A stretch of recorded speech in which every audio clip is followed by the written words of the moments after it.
What up?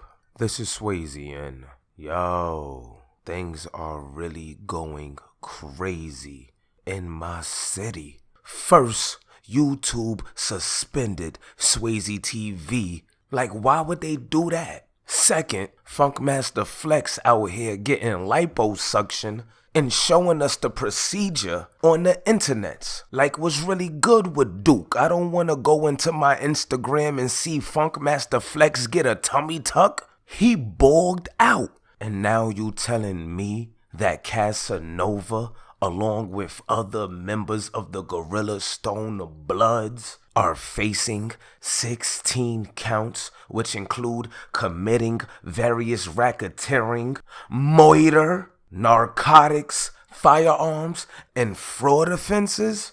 Bruh, this ain't right. YouTube locked me up and threw away the key for a whole week. And now you trying to tell me they gonna put the big blood Casanova in prison for life? And yes, I said for life because the charges that they are facing is crazy, to say the least. Now, the documents from justice.gov reads, Acting U.S. Attorney Audrey Strauss said, as alleged in the indictment, members of Gorilla Stone committed terrible acts of violence, trafficked in narcotics, and even engaged in brazen fraud by exploiting benefits programs meant to provide assistance in response to the COVID-19 pandemic. Damn, they was allegedly smoking on that rapper weed for real. To continue, the FBI Assistant Director William F. Sweeney Jr.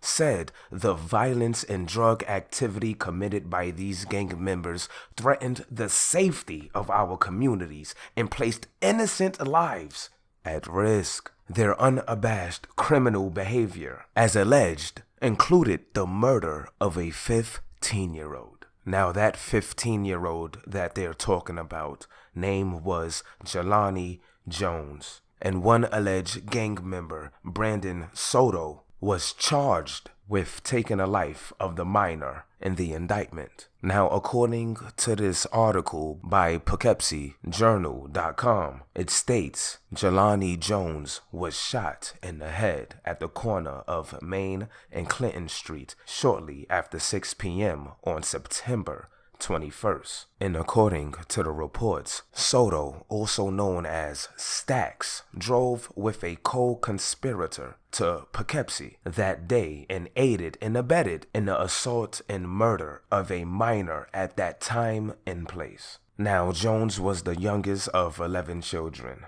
and his friends and family members remember him as a funny and shy-natured guy with a respectful demeanor. Now, these are the defendants being mentioned in this indictment: Dwight Reed, Christopher Erskine, Walter Luster, Deshaun Thomas, Naya Austin, pay attention to the female names, Brandon Neves, Ahmad Walker, Caswell Sr., which is Casanova, and Brandon Soto, which is the guy being accused of killing that 15-year-old, Dazon Washington, Robert Woods, Stephen Hugh, Jordan Ingram, Shanae Outlaw, Isaiah Santos, Roberta Sling, and Brene Thornton.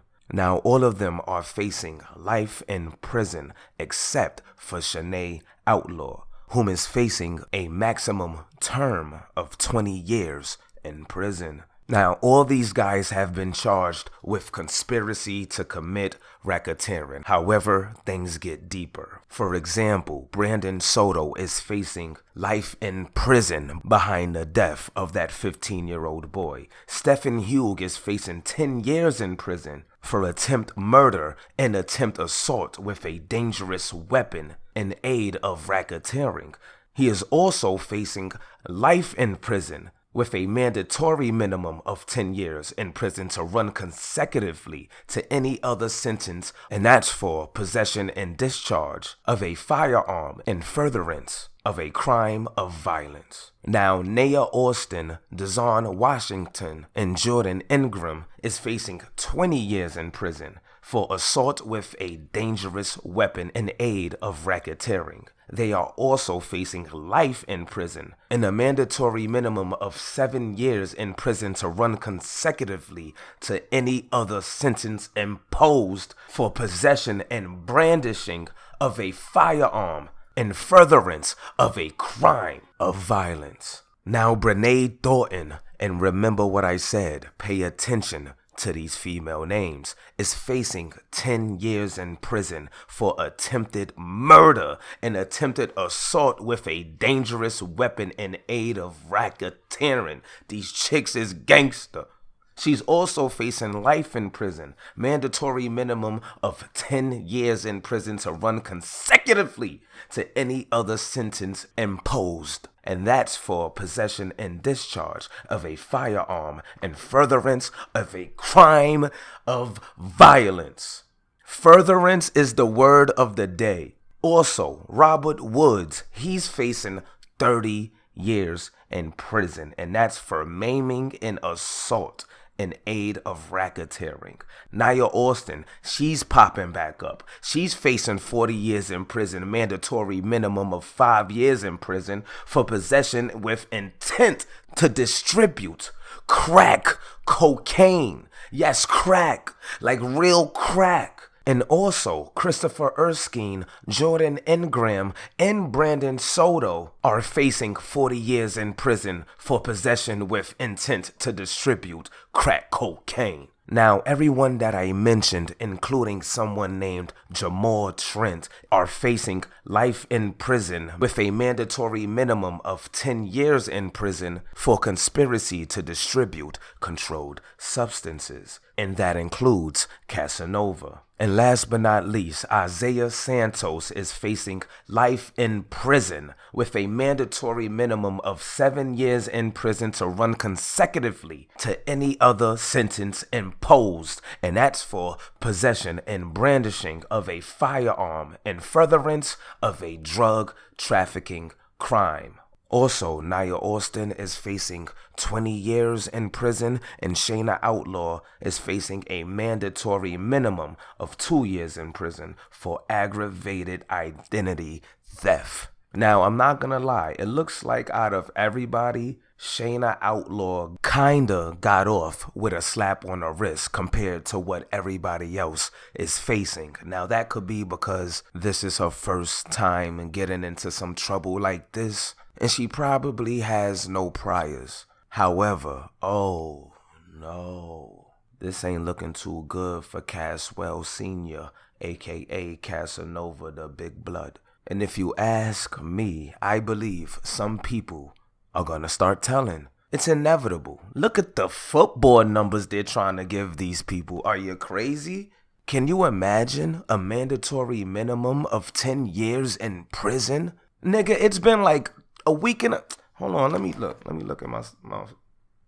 at my text messages. Nigga, it's been like 2 weeks now that I ain't get no buns. I'm over here with the dry peens. You trying to tell me I'm gonna have to sit in jail for 10 years with no buns unless I go the young buck route? Bro, there's not enough pictures that Jordan Pauline could post to hold me off for 10 years. You can't tell me one of these people ain't about to start talking. And yo, Casanova better hit Jay-Z up. Tell him to do the same thing he did for Meek Mills.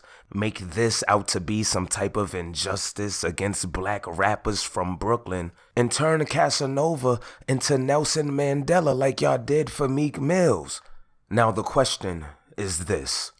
If push comes to shove, and Casanova once again finds himself stuck between a rock and a hard place, should he snitch? And I say, yes. Why does 6ix9ine get to snitch but Casanova can't? It's because he's Mexican? But pull up in the comment section and let me know how you feel about this situation. And if you like the video, don't forget to share, subscribe to the channel if you're not already, and make sure you hit that notification button. But I'm off this. Wasting your time, drinking that wine, smoking that smoke, doing that